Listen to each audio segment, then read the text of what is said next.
Before we begin, let's look at this cold pack. Instant cold packs are often used by athletes for treating bumps and bruises. We know that a cold pack is not pre-cooled. Then, how does it become cold without being refrigerated? A cold pack contains two pouches, one filled with water and the other filled with a chemical substance. When the pack is squeezed, the pouches break and the chemical substance dissolves in water. The chemical reaction in the pouch absorbs heat energy from the surrounding. The temperature of the surrounding decreases, causing the pouch to become cold. The amount of heat energy released or absorbed when 1 mole of a substance dissolves in a specified amount of solvent is known as enthalpy of solution. For example, the ions of an ionic compound, AB, are held together by electrostatic forces of attraction. When it is dissolved in a solvent, its ions leave their ordered positions on the crystal lattice. Certain amount of energy is required for conversion of an ionic compound to its ions. This energy is known as lattice enthalpy and is denoted by delta lattice H0. Slowly these ions start moving freely in the solution and start interacting with the solvent particles.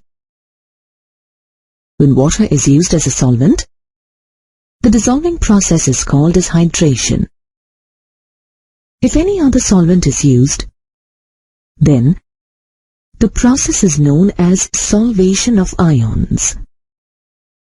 Energy change occurs in dissolving of AB ions in the solvent is known as enthalpy of hydration of ions and is represented as delta hydration H0.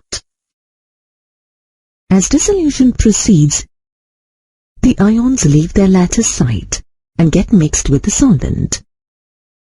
This total energy change of the solution is known as enthalpy of solution and is represented by delta solution H0.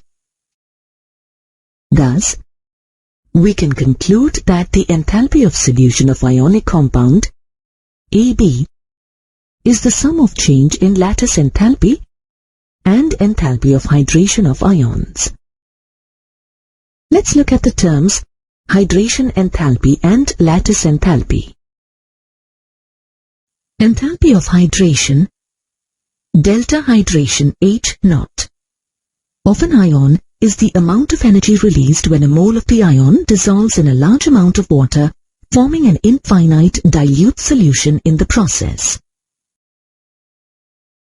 Lattice enthalpy, delta lattice H0, of an ionic compound is the enthalpy change which occurs when 1 mole of an ionic compound dissociates into its ions in gaseous state.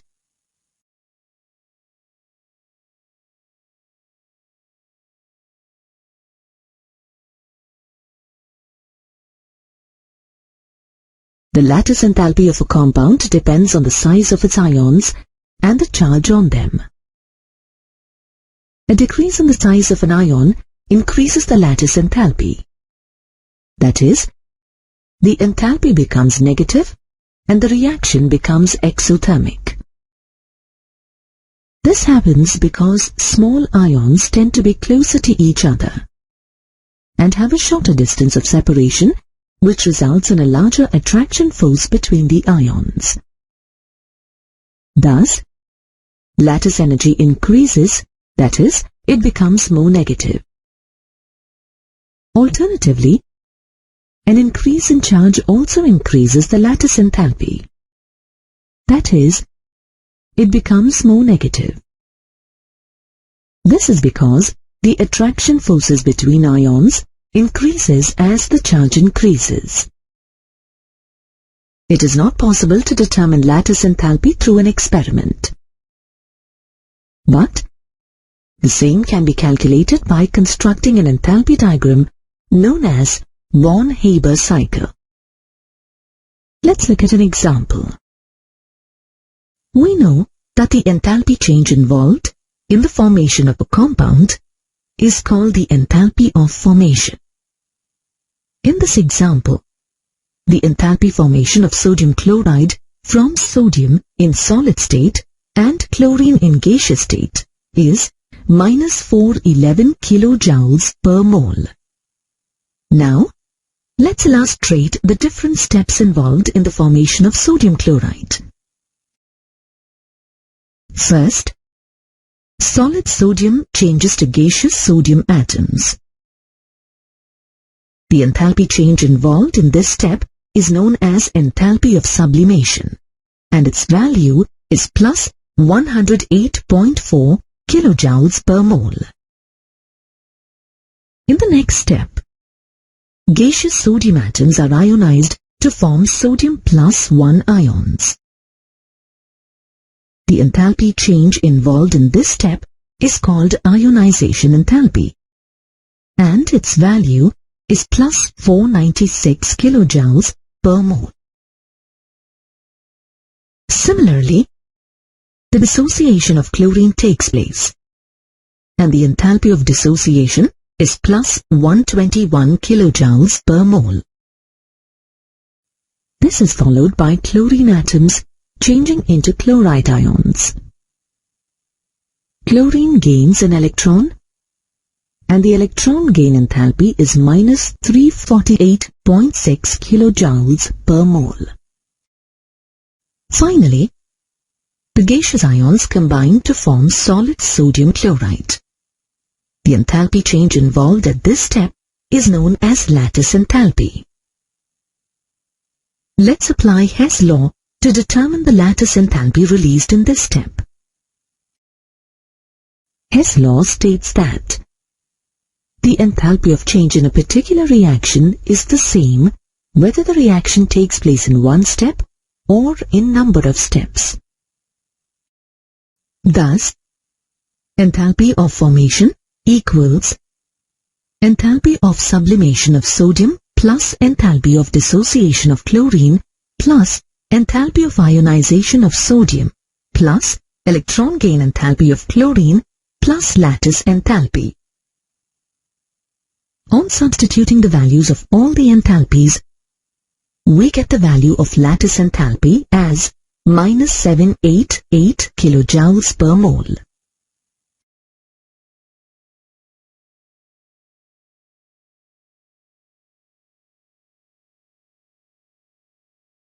We know that the first law of thermodynamics states that energy can neither be created nor destroyed, although it may be converted from one form to another.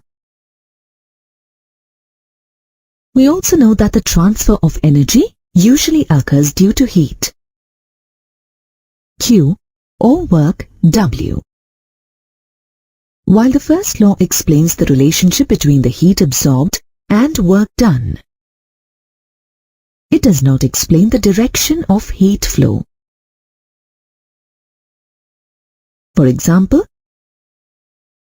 if we keep a cup of hot tea in a room, the law does not indicate whether the heat will flow from the hot cup to the cold surrounding or vice versa.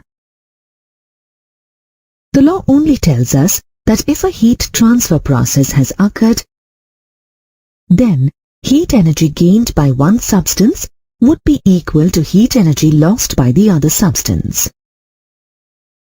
If we observe closely, we'll notice that there is a natural direction in which processes take place.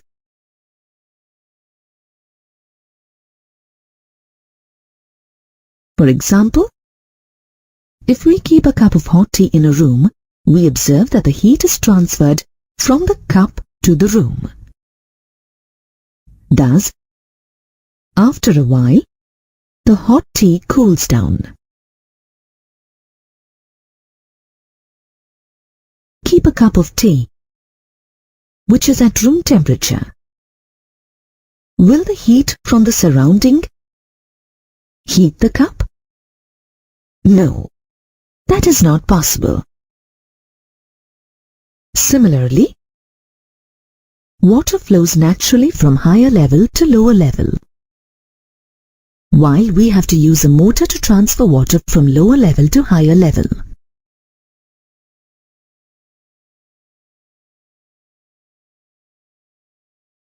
But why do these processes occur in a particular direction? The first law of thermodynamics does not answer this question, because it does not consider the feasibility or spontaneity of a process. A spontaneous process is one that proceeds on its own without any external influence. For example, if ice is left out at room temperature, it melts. Similarly, if we burn coal in air or oxygen, it will continue to burn naturally. Note that, in this case, a matchstick, an external factor is required to initiate the process. Once initiated, the coal continues to burn without any requirement of external factor. Thus, a process which under some given conditions may take place by itself or by initiation is a spontaneous process. Note, when we use the term spontaneity, it does not imply that the process occurs instantaneously or fast. It simply predicts whether the process has a natural potential to occur. Alternatively, if a process takes place only after energy is supplied to the system, then it is called a non-spontaneous processes. For example, to prepare tea, we have to heat a cup of water. For this, we need an external factor, burner. Heating requires continuous supply of gas. Thus, this is a non-spontaneous process. Now, let's look at some spontaneous chemical reactions. When octane burns spontaneously in oxygen, it gives carbon dioxide and water. Heat is evolved. Hence, the reaction is exothermic. The reaction can be illustrated as shown here. As seen in the diagram, the reaction is accompanied by evolution of heat. That is, the enthalpy of the products is less than that of the reactants. Thus, we can conclude that a reaction is spontaneous because it is accompanied by a decrease in enthalpy. Or, we can say that decrease in enthalpy is the criterion for spontaneity. Now let's consider another spontaneous reaction. Dinitrogen pentoxide decomposes spontaneously at room temperature into nitrogen dioxide and oxygen. This reaction, although spontaneous, is endothermic. From this, we can conclude that spontaneous processes are generally exothermic. But some endothermic process may also be spontaneous. Thus, decrease in enthalpy is not the only determining factor for spontaneity. Let's look at another criterion for spontaneity. We have with us a container with a partition. We filled each side of the container with two gases, A and B, that do not react with each other. When we remove the partition between the gases, we observe that the gases mix with each other spontaneously and completely. At this point, the system is not organized. It is chaotic. In other words, randomness of the system has increased. Thus, we can conclude that the tendency of a system to acquire maximum randomness is another factor that is responsible for the spontaneity of a process. Thus, we can conclude that the tendency of a process to be spontaneous depends on two factors: tendency for decrease in enthalpy and tendency for maximum randomness. We know how to measure enthalpy change of a system. But how do we measure randomness of a system? Randomness or disorder of a system is expressed by a thermodynamic state function known as entropy and is represented by the letter S.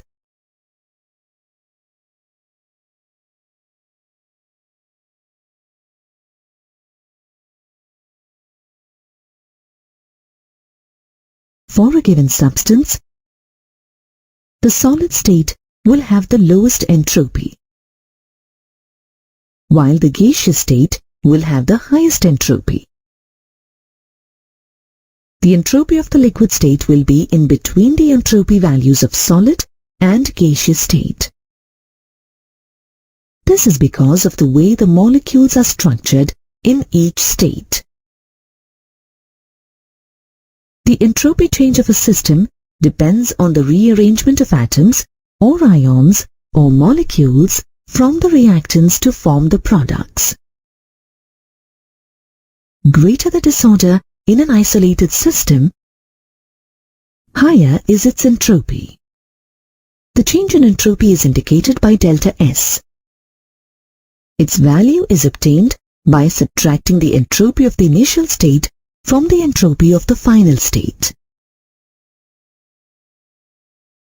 But during the process, there is also a change in energy of the system. So, let's see how entropy and heat are related.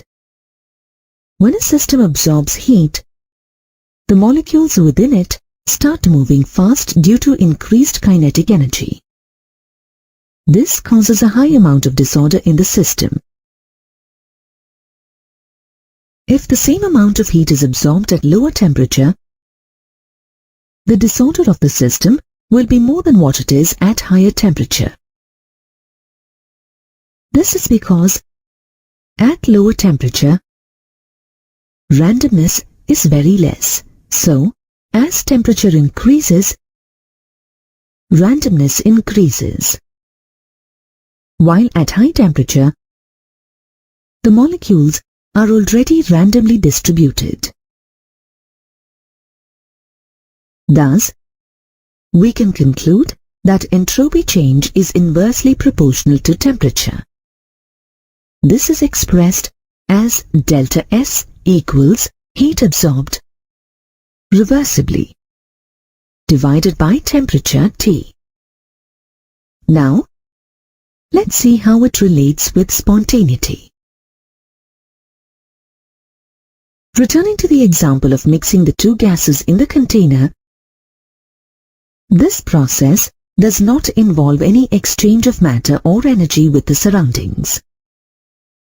Hence, this is an isolated system. When the gases mix, there is an increase in randomness, resulting in an increase in entropy. Thus, we can conclude that for spontaneous processes in an isolated system, the entropy is positive. Now, let's consider the example of cooling a cup of tea. This is not an isolated system, because there is exchange of matter and energy with the surrounding. Hence, the entropy change for a non-isolated system will be the sum of entropy of the system and the entropy of the surrounding. Note that in both examples, the randomness or entropy keeps increasing until an equilibrium is reached. That is, the mixing of gases continues till a uniform mixture is formed and the tea will increase heat till it attains room temperature. From this, we can also conclude that the entropy of a system at equilibrium is maximum, and there is no further change of entropy. Thus, delta S is equal to 0 for a process in equilibrium.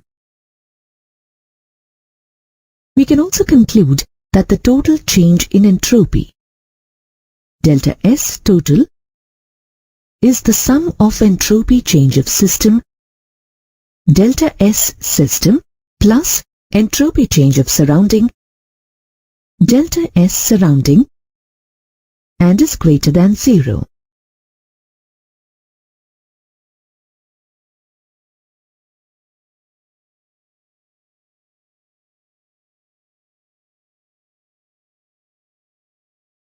We've seen that spontaneous reactions often have a negative enthalpy. That is, the reaction is accompanied by a decrease in enthalpy. We also learned that spontaneous reactions are accompanied by an increase in entropy.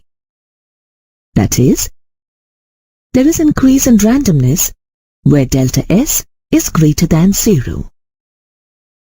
Thus, we can say that the spontaneity of a reaction involves two thermodynamic properties, enthalpy and entropy. We've learned that entropy helps us measure the degree of randomness or disorder. But, is there a way to predict if a process is going to be spontaneous? In the 1870s, J. Willard Gibbs, an American mathematical physicist, developed the concept of free energy to predict the spontaneity of a process. Today, the term free energy is called as Gibbs energy. Gibbs energy is represented as G and is calculated as free energy. G equals enthalpy of system H minus product of absolute temperature T and the entropy of the system S. Based on the equation, Gibbs energy of a system in initial state, Gi is equal to the enthalpy of the initial state, Hi minus the product of absolute temperature and entropy of the initial state, Tsi. Similarly, Gibbs energy of a system in final state, Gf, is equal to enthalpy of the final state, Hf minus the product of absolute temperature and entropy of the final state, Tsf. Thus, change in Gibbs energy, that is, Gf minus Gi, equals change in enthalpy. Hf minus Hi minus product of absolute temperature T and change in entropy S, Sf minus Si. That is, delta G equals delta H minus T delta S. This equation is known as Gibbs-Helmholtz equation or Gibbs energy equation. Let's see how Gibbs energy is related to spontaneity in irreversible reactions. We know that the total entropy change of a system which is not isolated from the surrounding is calculated as delta S total equals delta S system plus delta S surroundings. Let's consider a system in thermal equilibrium. The temperature of the surrounding will be the same as that of the system. We know that increase in enthalpy of the surrounding is equal to decrease in the enthalpy of the system. Thus, enthalpy change of the surrounding, delta H surrounding divided by temperature T, will be equal to the negative enthalpy change of the system, delta H system divided by temperature T. Thus, the entropy change of the surrounding, delta S surrounding, will be equal to enthalpy change of surrounding divided by temperature, which is equal to minus enthalpy change of system divided by temperature. On substituting the value of delta S surrounding, we get delta S total equals entropy change of system, delta S system plus minus enthalpy change of system, delta H system divided by temperature T. On multiplying both sides with T, we get T delta S total equals T delta S system minus delta H system. But we know that for spontaneous processes, change in entropy delta S is greater than 0. Thus, we can rewrite the equation as T delta S system minus delta H system is greater than 0. Now to write this in terms of Gibbs energy, we need to convert the negative enthalpy change to positive. Thus, we will take out the minus sign and the equation becomes minus into delta H system minus T delta S system is greater than 0. But delta H system minus T delta S system is equal to change in Gibbs energy, delta G. Thus, we can say that minus delta G is greater than 0. This means that delta G will be less than 0. Therefore, delta H system minus T delta S system is less than 0.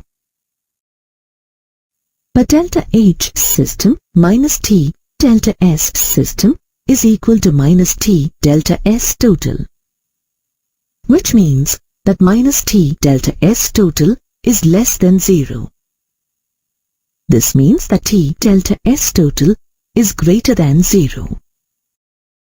But when the value of delta S total is greater than 0, it indicates a spontaneous process. This means that change in Gibbs energy less than 0 indicates spontaneous process. Therefore, we can conclude that if at constant temperature and pressure, change in Gibbs energy delta G is negative, that is, less than 0, then the process is spontaneous. Similarly, if delta G is positive, that is, greater than 0, then the process is non-spontaneous.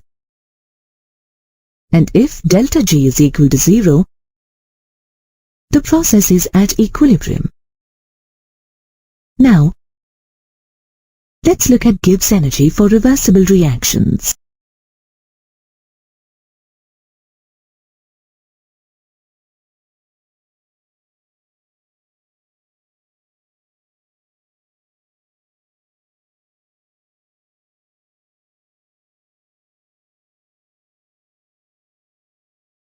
We know that during a reversible reaction, a process or reaction can proceed in either direction simultaneously, so that a dynamic equilibrium is set up.